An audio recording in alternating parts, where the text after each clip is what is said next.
ñu ñëw ci kaw Moustapha Diop cour de justice mu ngi hors cour de justice mu ngi def liggéeyam sans problème sans bruit lépp a ngi jaar yoon actuellement. lépp a ngi jaar yoon.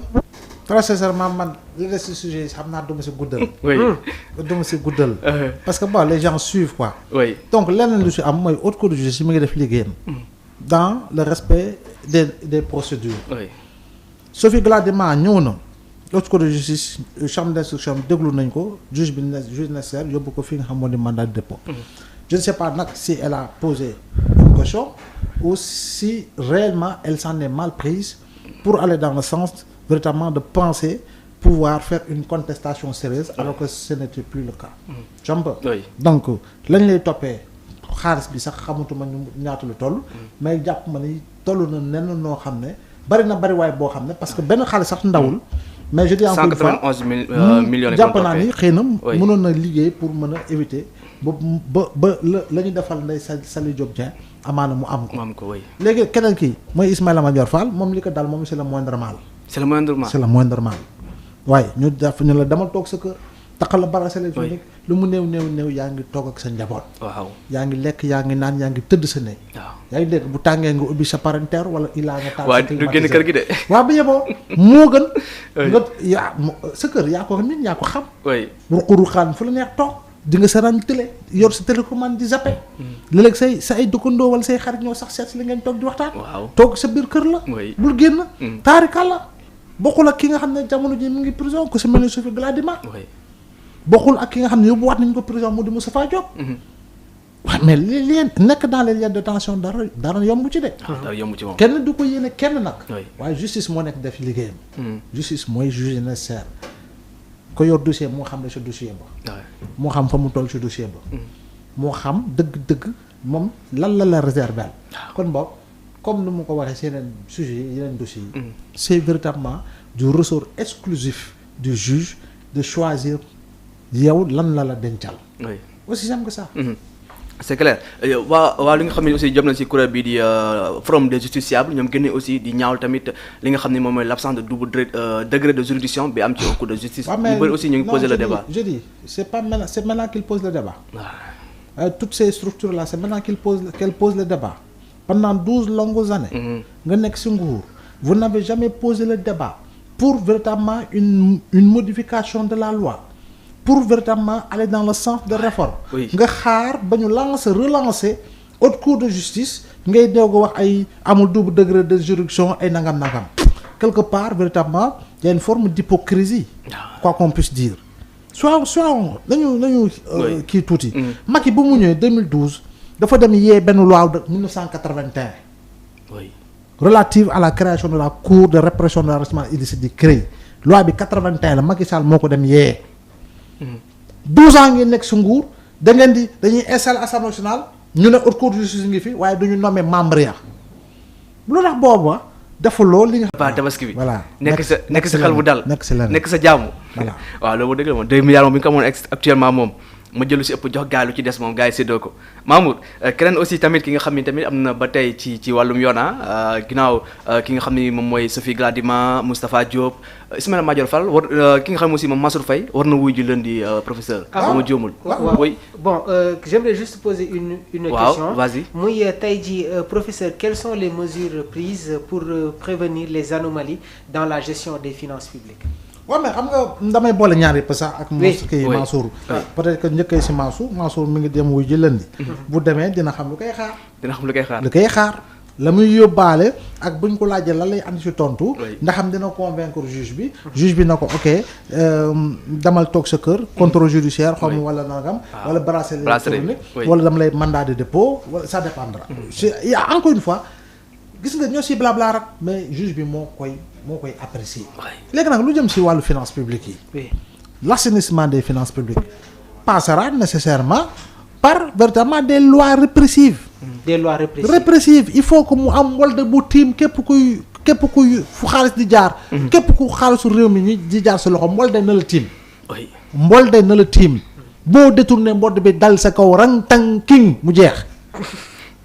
aussi simple il faut que ñu criminaliser détournement de deniers publics dans ce pays. waaw surtout loolu. yow criminaliser nga viol ak vol oui ñaaw na. oui kenn du ko kiiwu ko mais nuñ ko tëggee sax baaxul parce que ñun ñii ñëpp ñu tous les hommes nous sommes en sursis nag. bu ko kenn fàtte de. ci viol bi de. ci loi bi. oui nous sommes tous en sursis parce que loi waaxantu luñ ko bindee gaawantu luñ ko bindee woon war nañ ko gën a mën a defaraat. viol moom il faut être véritablement un animal pour le commettre. ñaareel bi mooy ku sàcc tey mbee yow tu es criminel parce que la loi a été criminalisée. oui waaye léegi imagine toi nga toje ay milliards ñu ne non kii waru dem prison ndax ndaanaan la waaye ndaanaan mooy toje. ndaanaan du toje. ndaanaan du toje. ndaanaan bu amee taw mu doy ko. ndaanaan bu amee ten taw mu doy ko. oui d'accord. waaw kookoy ndaanaan. waaye léegi nag finance publique yi loolu la benn deuxième élément. mooy il faut une réforme de l'administration. surtout. il faut une réforme de l'administration. parce que gis nañ ne que le premier ministre day insister tout le temps sur l'assainissement de il faut l'administration. une réforme de l'administration. administration bi nu ñu ko tëggee elle est d'inspiration coloniale. oui.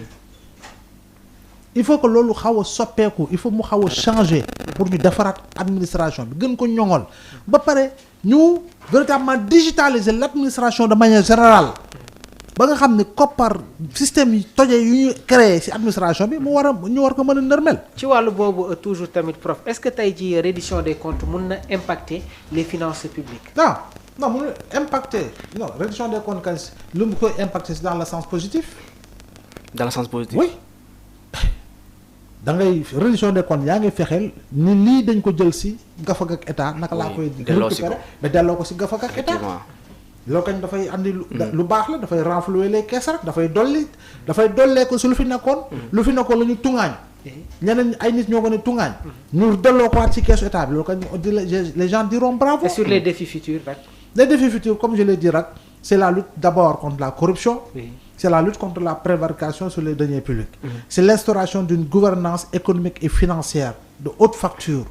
xam nga sous-tendu par véritablement des leviers sûrs en termes de vérification et en termes de répression loolu moo fi nekk. Voilà. C'est clair donc Bamba Malick Mbodj nee na merci beaucoup Abdoulaye donc yéen ñëpp ñoo nuyu bu baax a baax Madiaw Bousso macha allah professeur Fallou Silla donc pertinent professeur donc yéen ñëpp ñu la nuyu bu baax a baax donc vous êtes en direct da ngeen xaar le juriste Thioune pour la seconde partie donc Mamour l'ancien ministre de l'intérieur wala Mbaye Ndiaye moom tamit dañ ko topp ci wàllum yoon ci li nga xam ne aussi jëm na ci patrimoine de l'État waa SOGEPA ñoo ko daal di plainte. Des dossiers dans les dossiers. Donc l'ancien ministre de l'Intérieur comme ni nga ko évoqué muy Mbaye Ndiaye a été convoqué ce jeudi 22 mai 2025 devant le tribunal de Dakar. Donc jamono ji nag il est poursuivi par la société de gestion du patrimoine ñu gën ko xam ci SOGEPA pour dégradation d'une villa de fonction qu'il a occupée pendant 12 ans sous la présidence de Macky Sall. Le préjudice est estimé à plus de 50 millions de francs CFA. L'audience nag peut-être que dinañ ci am ay yeneen développement yu war a jóge ci wàllu boobu. Un ancien ministre de l'Intérieur professeur. waaw yàggu fa de moom. yàggu fa tamit. waaye après nag ministre d'État auprès. waaw. voilà. kër villa de fonction la. waaye waroon na ko def kër boppam bu dee li ñu wax ni noonu la demee. waroon na ko def këru boppam. yoon la société boobu porté ko plainte. voilà pour véritablement réparation. parce que tey ku la loué këram am na caution bu muy denc. balaa ngaa waaj génne dina yebal nit wala mu ñëw xoolal boppam la ca yàqu. def état des lieux comme xool ba mu la koy jox ndax xam noonu la meloon. lu yàqu robinet lu damm ak lampe ak yooyu yëpp mu jël ko si li nga xam ne moom la dencoon si caution bi defar. bu desee mu delloo la bu dee jeex na nag nga xam ne jeex na. voilà donc mastermark nag. loo xam ne yow dañ la ko jox lu tax askan wee ko moom jox la ko. ne la comme sa poste nag dafa am solo dañ lay jox fi nga dëkk. doo fay location. taarikal la. kooku moom boo defee fukki at ak ñaar. am nga ay kër. waay. oui. kon boog est-ce que nañ aussi ñun sénégalais ñoom problème ak moomeelu état parce que tamit même mbedd bi sax dinaa mbeddi buur la. lu ma neex laay def. boo duggee ci structure publique da ngay gis robinet bu toj. ndox gi di walangaan ñëpp di ko romb. oui quand même. te nit mën na jël morceau rek takku ko le temps ñu koy defar. waaw waaye mën nga ko bàyyi ay fan. c'est du grand n'importe quoi. nga dugg ci structure publique. ñu taal lampe bëccëg. bàyyi ko noonu taal ko kilim ba ko muy fandar te foofu noonu seen yoon nekku ci. oui mais c'est gravissime. loolu la ñuy gis de. voilà oui. boo demee nga gis du ñu entretenir dara. toilettes yi dégradé salte quand même.